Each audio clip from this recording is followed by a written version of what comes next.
Ողջույն լուր պլյուսի սիրելի հետևորդներ, կարծում եմ չեք զարմանա, եթե ասեմ, որ այսօրվա զրույցի թեման լինելու է իշխանություն եկեղեցի դիմակայությունը։ Ցավոք մի քանի օր առաջ արված մեր կանխատեսումներն արդարացան ամբողջությամբ։ Դիմակայությունը լարվածությունը թուլանալու փոխարեն ուժեղացավ ու կարծես թե սպառնում է վերածվել պայթյունի։ Բայց մինչբուն թեմային անցնելը ավանդական խնդրանքը. դուք ինձ լայք, ես ձեզ սրտիկներ, իսկ եթե բաժանորդագրվեք, ավելի շնորհակալ կլինեմ։ Իսկ դուք օրվա հրատապ ու հետաքրքիր թեմաների վերաբերյալ հետաքրքիր մանրամասներ կլսեք առաջիններից մեկը։ Եվ այսպես, այսօրվա թեմայի մասին։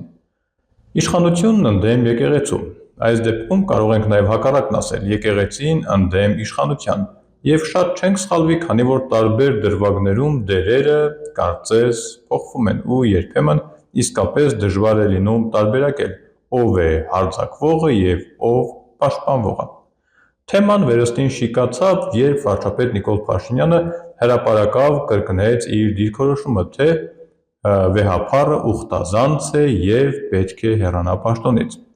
Գուցե լրիվ պատահաբար, գրեթե դրան զուգահեռ, կաթողիկոսի նրա մերձավոր շրջապատի վերաբերյալ ոչ հաճելի տեղեկություններ է հանրայնացրել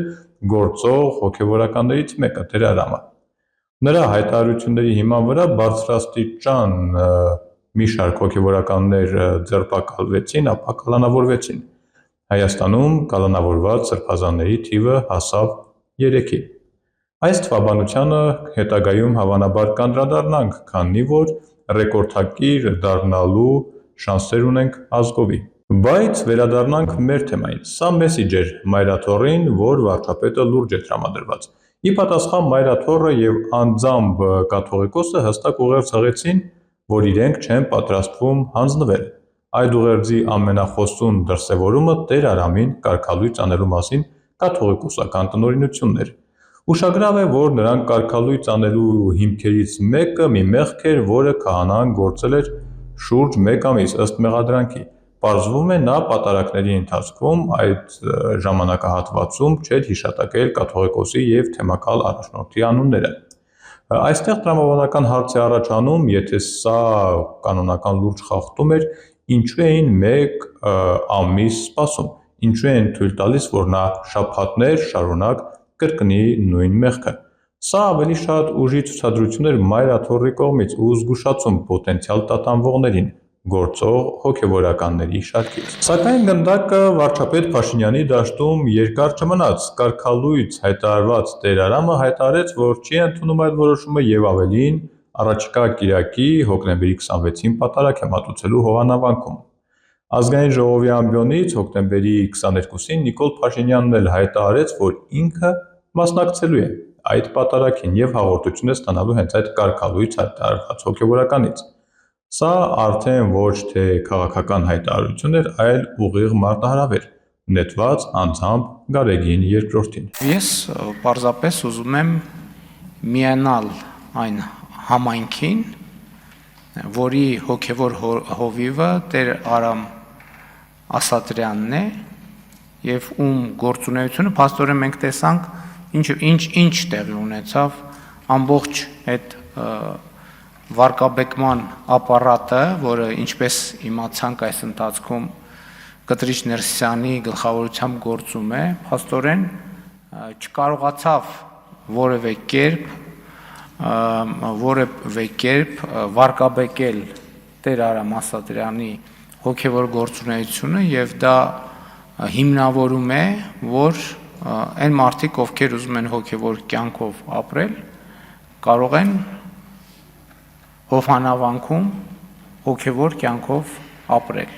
Փաշինյանը հայտարարեց, թե ինքը եկեղեցու կամ հոգևորականության դեմ չի պայքարում, այլ միայն կաթողիկոսի և նրա մերձավոր շրջապատի։ Չնայած, եթե անկեղծ, Փաշինյանը խոսեց ինձնից ավելի հուզական։ Հիշենք ինչ ասաց։ Մենք ո՞նց կարանք մեր եկեղեցու հետ կոնֆլիկտ ունենանք։ Ես ասում եմ, հայաստանյան առաքելական եկեղեցին իմ սրբությունն է, ես իմ սրբության հետ ո՞նց կարամ կոնֆլիկտ ունենամ։ Մենք կոնֆլիկտ ունենք հայաստանյան առաքելական Սուրբ եկեղեցին պղծողների հետ։ Նրա ուխտը ոտնահարողների հետ, Հոգևորականը Bentley ունենա, 3 հատ կնիկ ունենա, 1000 ներողություն ես բառի համար, այդ իրանց ընկալումն է։ Ասենք 4 հատ սիրուհի ունենա, ամեն բանում երկրում մի հատ երեխա ունենա, չգիտեմ ոսկեղեններ ունենա, ինչ ասես ունենա, ոչ մեկին հաշվետվություն չտա, խելագար եք դուք։ Ասենք դուք ում եք ներկայացնում, դուք Հիսուս Քրիստոսին, հələ մի հատ մեզ են ասում, ներ։ Դուք ձեզ հայլու մեջ տեսել եք ընդհանրապես։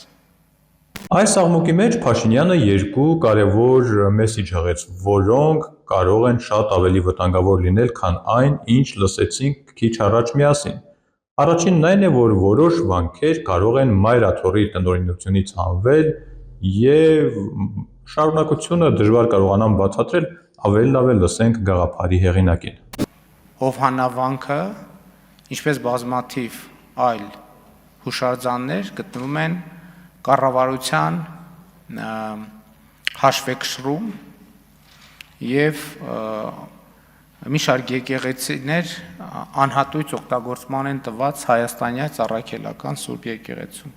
Ես կարծում եմ, որ այնտեղ որտեղ չկա հոգևոր կյանք, այլ կան ինտրիգներ,